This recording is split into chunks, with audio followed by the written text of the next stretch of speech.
देवराजसेव्यमान पावनाग्रिपङ्कजं व्यालयज्ञसूत्रमिन्दुशेखरं कृपाकरम् देवराजसेव्यमान पावनाग्रिपङ्कजं व्यालयज्ञसूत्रमिन्दुशेखरं कृपाकरम् नारदादियोगिवृन्दवन्दितं दिगम्बरं काशिकापुराधिनाथ कालभैरवं भजे देवराजसेव्यमान पावनाग्रिपङ्कजं व्यालयज्ञसूत्रमिन्दुशेखरं कृपाकरम् देवराजसेव्यमान पावनाग्रिपङ्कजं व्यालयज्ञसूत्रमिन्दुशेखरं कृपाकरम् नारदादियोगिवृन्दवन्दितं दिगम्बरं काशिकापुराधिनाथ कालभैरवं भजे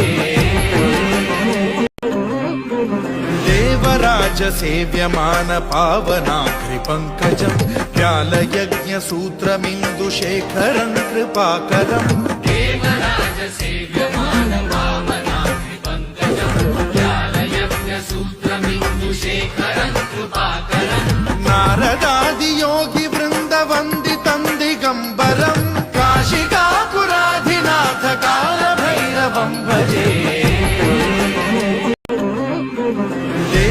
देवराजसेव्यमान पावनाग्रिपङ्कजं व्यालयज्ञसूत्रमिन्दुशेखरं कृपाकरम् देवराजसेव्यमान पावनाग्रिपङ्कजं व्यालयज्ञसूत्रमिन्दुशेखरं कृपाकरम् नारदादियोगिवृन्दवन्दितं दिगम्बरं काशिकापुराधिनाथ कालभैरवं भजे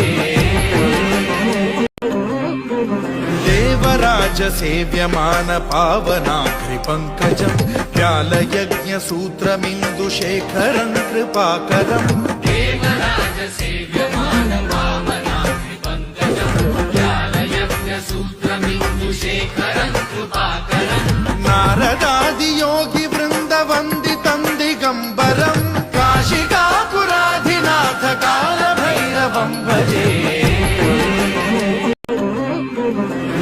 देवराजसेव्यमान पावनाग्रिपङ्कजं व्यालयज्ञसूत्रमिन्दुशेखरं कृपाकरम् देवराजसेव्यमान पावनाग्रिपङ्कजं व्यालयज्ञसूत्रमिन्दुशेखरं कृपाकरम् नारदादियोगिवृन्दवन्दितं दिगम्बरं काशिकापुराधिनाथ कालभैरवं भजे